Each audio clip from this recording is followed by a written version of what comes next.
Uy sharoitida sidenani tozalashni eng oson yo'lini ko'rsatib o'taman. Bunga hech qanaqa ko'p narsa kerak emas. Atigi 3 ta narsa. Bitta gubka, bitta sochuv va ximiya kerak bo'ladi. Qani ishimizni boshlaymiz.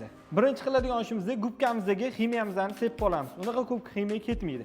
Ikkinchisi gubkamizda shunday ishqalab chiqamiz. Ko'p holatlarda sidena bir xil bo'lib turganligi uchun sidena ham kirmas deb o'ylashadi, lekin juda ham kir bo'ladi.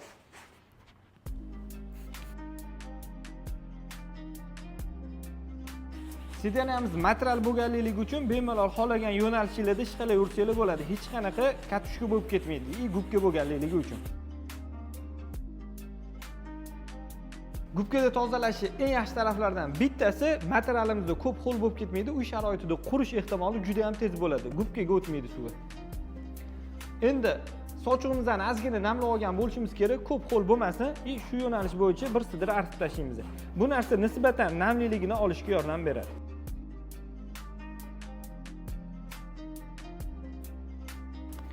Natijaga o'zingizlar baho berishingiz mumkin. Unaqa ham qiyin emas. Mashinaga mehr bermoqchi bo'lgan tanishlarga bu videoni jo'natib qo'yinglar. Endi ximiya masalasiga to'xtaladigan bo'lsak, yaqin atrofdagi do'konlardan bemalol vanishdan foydalanib shu natijani olishingiz mumkin. Professional yechim qilmoqchi bo'ladigan bo'lsanglar, ximiya bizda bor. Pastki nomerlarga telefon qilasizlar.